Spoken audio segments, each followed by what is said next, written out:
Et salut les amis, c'est Okayo, et aujourd'hui on se retrouve pour la suite de My Sweet Stalker. Donc dans le dernier épisode, Tatsumi nous avait rejoint dans notre fameuse cachette, puisqu'elle était devenue elle aussi une cible de Kimiko. Excusez-moi. Résultat, du coup on se retrouve avec nos trois chers amis, enfin notre meilleure amie Mei, Shiki, la membre de notre club d'informatique, et sa grande sœur Tatsumi, détective privé qu'on a engagée pour résoudre ce mystère. Le reste du temps se passe bien, rien en perspective et rien de dangereux. Jusqu'à un moment où on se demande s'il faudrait pas au final parler à Tatsumi de notre fameux compte secret, de notre compte sur lequel on aide des gens. Puisque je vous le rappelle, c'est sur ce compte-là qu'on a rencontré Kimiko. Donc on en finit par en parler à Tatsumi, et là, elle nous donne une question vraiment importante, c'est que puisque personne ne connaît ce compte à part moi et Mei, comment Kimiko a-t-elle su que c'était nous qui entretenions ce compte? Donc il y avait une théorie possible, c'est soit que Kimiko est une hackeuse, parce que si tu arrives à stalker et à te faire disparaître à la police, tu peux très facilement, je pense, être une hackeuse, ou alors il s'agit de la deuxième personne qui a connaissance de ce compte, et du coup il s'agirait de Mei. Mais bon, continuons le chapitre et peut-être qu'on le découvrira. Je fils Tatsumi en état de choc. Elle a raison. Kimiko n'aurait jamais dû arriver à me trouver. Pourtant, elle l'a fait. J'enquête sur cette affaire. Et tu ne me disais même pas la vérité jusqu'ici. Je pourrais facilement conclure que tu es négligent. Hey. Mais vu les circonstances, je ne peux pas. Toutes les preuves laissent à penser que tu gardais bien ton secret. Même ma famille n'est pas au courant. J'ai uniquement dit à Mei. Et à moi. Ouais, maintenant. Je suis curieuse. Qu'est-ce qui t'a décidé à me le dire finalement? C'est seulement parce que tu penses que ça pourrait être important pour l'affaire? Elle se penche en arrière avec un petit sourire moqueur. Cette vision est étrangement attirante. J'espère vraiment que tu ne t'imagines pas que ça te vaudra des faveurs. J'hésite. Pourquoi je finalement décidé de lui dire? Qu'est-ce qui a fini par me pousser? C'est pour l'enquête. Je vois, c'est ce que je pensais. Ouais, je me disais que cacher des informations, ce serait une erreur. Au moins tu as enfin daigné me dire la vérité. Ses paroles sont un peu plus tranchantes que d'habitude et je fronce les sourcils. C'est moi ou elle a l'air déçue? Dès que je le remarque, cependant, elle redevient elle-même. Pourquoi as-tu gardé ce secret? Bien, parce que c'est un peu nul. Les types de mon âge font du sport ou quoi après les filles, ils donnent pas de conseils. J'étais assez impopulaire au lycée. Je n'avais pas ruminé tout ce que j'avais fait à la fac en révélant ça. Elle se renfrogne en un moment, puis elle se secoue la tête. Ne t'en fais pas. Tu ne peux rien faire de plus pour paraître encore plus nul à mes yeux. Elle sourit et je ne peux pas empêcher de rire. Je sais pas pourquoi, mais avec ces plaisanteries, je me sens mieux de lui avoir dit. Retournons à nos moutons. J'ai une autre question pour toi. Quoi? Est-ce que ce genre de choses était déjà arrivé? Pas forcément un harceleur, mais des menaces qu'on t'aurait envoyées à cause de ton service de conseil.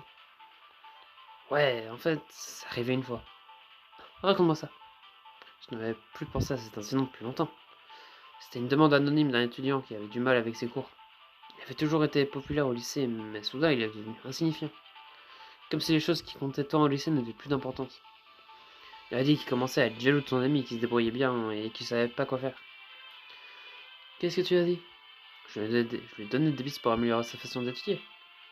Je l'ai aussi encouragé à ne pas entretenir de ressentiment envers son ami. Et il a tellement peu apprécié tes conseils qu'il est devenu violent. Ah ouais, furieux. Il a commencé à dire que je ne comprenais rien et que je paierais pour lui avoir donné de si mauvais conseils. C'est comme s'il avait pris ça comme une insulte. Que s'est-il passé? Rien, j'ai bloqué son compte et je n'en ai jamais plus entendu parler. Et tu as continué comme d'habitude? Pas d'inquiétude? Pas de doute? J'ai envisagé d'arrêter. Vraiment? Elle semble surprise. Ça a commencé à me taper sur les nerfs, tu vois. Que je donne un conseil et que la personne réagisse si mal. Peut-être que je n'étais pas aussi doué que je le pensais pour donner des conseils. C'était la première fois que j'échouais, mais même aujourd'hui, ça reste ma plus grande déception. Je comprends. Sa voix est calme, comme si elle repensait à quelque chose dans sa propre expérience. Ensuite, j'ai réalisé que même moi, si j'avais échoué une fois, j'aidais les gens. Beaucoup de gens. J'ai décidé de faire mon mieux pour que ça ne se reproduise plus. Jusqu'à ce que Kimiko arrive. Ses lèvres tombent. Je n'en sais rien. Je suis comme ça. Quoi qu'il en soit, personne ne savait pas qui j'étais. Ne savait pas qui j'étais vraiment. Les menaces étaient effrayantes, mais ils pouvaient pas les mettre à l'exécution. Ce qui est ce que je pensais au sujet de Kimiko jusqu'à l'instant dit. Je vois. C'est le seul incident majeur avant celui-là. Est-ce que quelqu'un a déjà essayé de découvrir ton identité? Bien sûr, une ou deux fois, mais ils ne pouvaient pas y arriver. Du moins, ils ne sont pas supposés y être arrivés. Pourtant, Kimiko est parvenue à obtenir cette information. C'est juste. Je vais avoir besoin de temps pour découvrir ce que ça signifie. Si elle se passe quoi que ce soit, tiens-moi au courant. Je le ferai. Toute la journée, je regarde derrière mon dos. Comment Kimiko a-t-elle pu découvrir qui je suis? Que va-t-elle faire maintenant?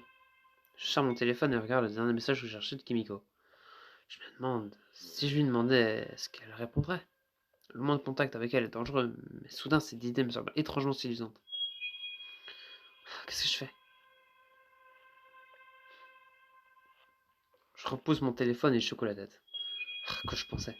Contacter une harceleuse, c'est la pire idée qui soit. Elle ne me dirait sans doute rien d'utile d'ailleurs. Pendant tout le reste de la journée, je me pose des questions sur le mystère entourant la façon dont Kimiko m'a trouvé. Bon retour, Alex. Désolé d'être en retard, j'espère que je t'ai pas inquiété.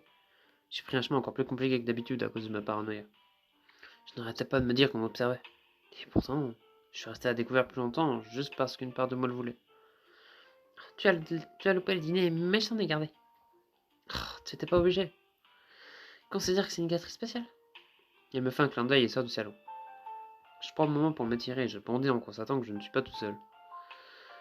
Salut Shiki, je n'avais même pas vu que tu étais là. Elle hoche la tête. Je suppose que c'était assez évident. Où est Tatsumi? Shiki pointe le doigt vers l'escalier en silence. Elle travaille sur l'affaire. Elle hoche la tête à nouveau.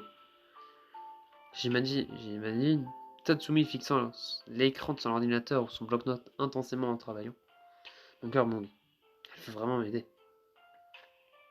J'espère vraiment qu'elle va bientôt trouver des réponses. Encore un hochement de tête de Shiki. Ok, ça devient bizarre. Shiki est toujours calme, mais elle semble encore plus renfermée que d'habitude. Tu vas bien? Elle secoue la tête. Alors qu'est-ce qui ne va pas? Rien.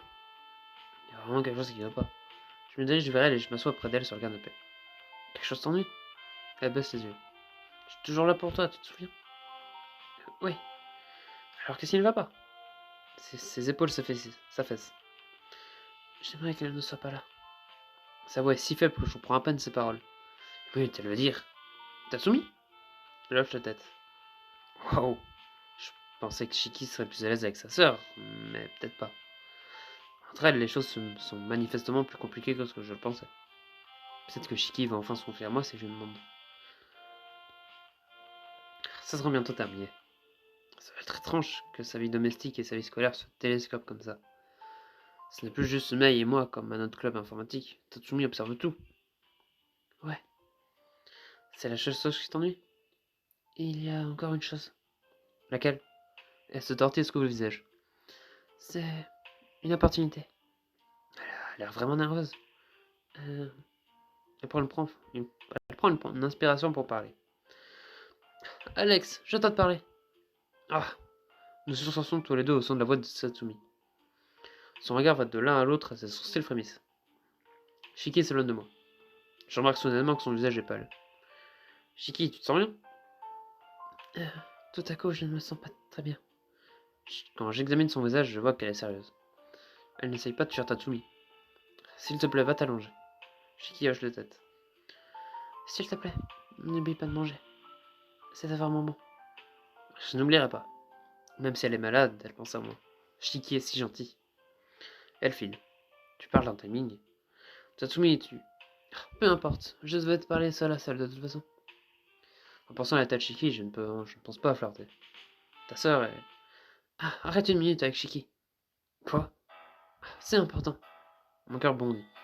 Tu as trouvé quelque chose? Elle s'assoit près de moi étonnamment près. Son épaule effleure la mienne et je laisse échapper un souffle brutal. J'ai pensé à ce que tu m'as dit, et je ne vois que trois possibilités. À propos de la façon dont Kimiko a découvert ton identité. Elle croise les bras. Tu ne vas sans doute pas aimer ce que je m'apprête à te dire, mais tu dois écouter. Tu m'as engagé, après tout. La première possibilité, c'est qu'une personne que tu connais ait dit que tu es Akimiko. Quoi? Mais la seule personne à savoir, c'est Mei. Elle n'a pas la moindre raison d'avoir dit quoi que ce soit Kimiko. Tu ne sous-entends pas sérieusement. Tatsumi se renfrogne. Je ne t'ai pas prévenu d'écouter même si tu n'avais pas. Ce n'est que ma première théorie de toute façon. Eh bien, elle est de toute évidence fausse. Elle lève les yeux au ciel. Écoutons la nôtre. Eh bien, tu vas encore moins apprécier celle-ci. Comment tu peux trouver une théorie encore pire que celle-ci? La seconde possibilité, c'est que Kimiko soit une personne que tu connais. Hein? Tu ne sais pas si Kimiko est son véritable nom. Elle pourrait très bien être assez proche de toi. Assez proche pour t'avoir connu à tes messages. Tout ce que tu as, c'est une photo de profil qui pourrait tout à fait faire. Qui pourrait tout à fait être celle d'une autre. Ça a l'air dingue. Mais est-ce que ça ne pourrait pas être vrai? Pour une raison ou pour une autre, l'idée que ce soit quelqu'un d'autre provoque des émotions mitigées. Ce qui me part de moi-même a envie qu'une jolie fille comme Kimiko me poursuive. Alors pourquoi ne pas me tromper? Comment ça? Imaginons que Kimiko soit... J'en sais rien, toi. Elle hausse ses sourcils et s'arricane. Comme si j'allais devenir obsédé par toi. Peut-être juste que tu le caches bien. Continue. Oh oui, si tu étais secrètement Kimiko, tu pourrais juste me demander de te suivre quelque part. Même l'une de mes connaissances pourrait faire ça. Elle n'aurait pas besoin de faire tout ça si elle me connaissait déjà. Tu me marques un point. Elle se frotte le menton, le regard troublé. Cette théorie me paraît peu probable, pour être honnête. Mes amis me trahiraient jamais. Tu es le premier, qu'est-ce que je pensais? C'est parce que ça me semble si peu plausible. Je les connais assez bien pour savoir que ce n'est pas eux. Mais alors, quelle est ta troisième théorie? Ma troisième théorie est la plus simple. Tu ne vas pas aimer, mais tu la préfères à ces deux autres options. Génial, pourquoi toutes ces théories sont-elles des idées que je n'aime pas? Très bien, balance. La troisième possibilité, c'est tout simplement que tu aies trahi ton identité sans t'en rendre compte. Quoi? Impossible, je suis toujours prudent. C'est forcément une d'elles. Elle me fixe. Kimiko a découvert ton identité alors que tu pensais la garder secrète. Soit quelqu'un t'a trahi, soit Kimiko est proche de toi, soit tu as trahi toi-même ton secret. Une de ces trois propositions est la bonne. Je n'aime pas les théories de Tatsumi, mais elle a raison, c'est forcément l'une des trois. Mais laquelle est la plus probable? Est-ce que Shiki essayait de dire avant... Et qu'est-ce que Shiki essayait de dire avant d'être interrompu par Tatsumi? Pin, pin, pin. Bien, bien, bien, et bien au final on a nos trois théories, avec les trois psychopathes derrière.